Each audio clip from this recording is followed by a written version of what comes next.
This is Anthony Albanese from Supertech Electronics, and today we're going to remove a Kia sound system. The tools you will need is a stumpy screwdriver, Phillips head, a long Phillips head, and a plastic spudger.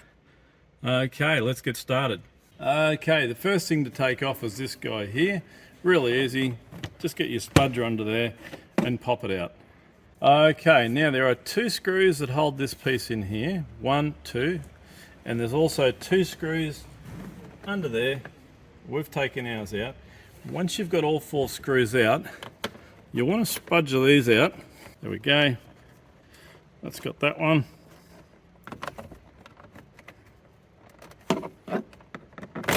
There we go.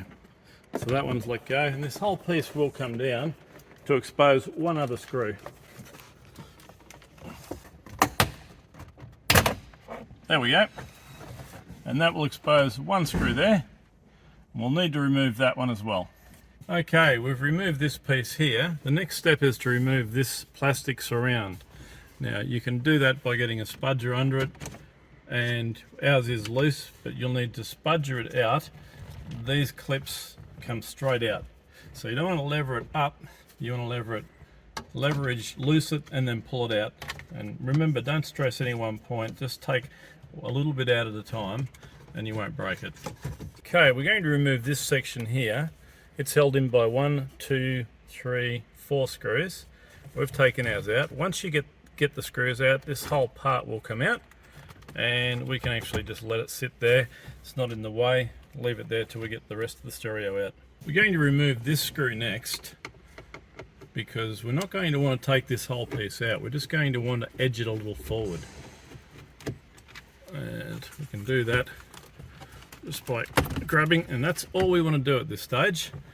And we're going to remove 1, 2, 3, 4, 5, 6 screws, and this whole part will come out and edge under that, and we can leave that just the way it is. Okay, now that we've got this loose, we can pry that a little forward like that, and we've got all the screws out of this, so we can just pry that forward just enough to get this piece around it.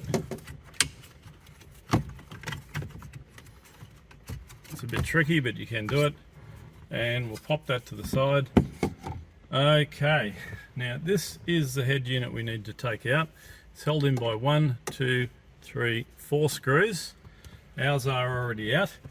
Once you've got those 4 screws, grab it with your hands and reef it out. It will be connected with some electrical harnesses. You'll need to push the middle pin and pull it towards the front of the car. Aerial socket comes out. That radio is ready to send off to Supertech Electronics for repair. Don't forget to wrap it in bubble wrap and fill out our online form.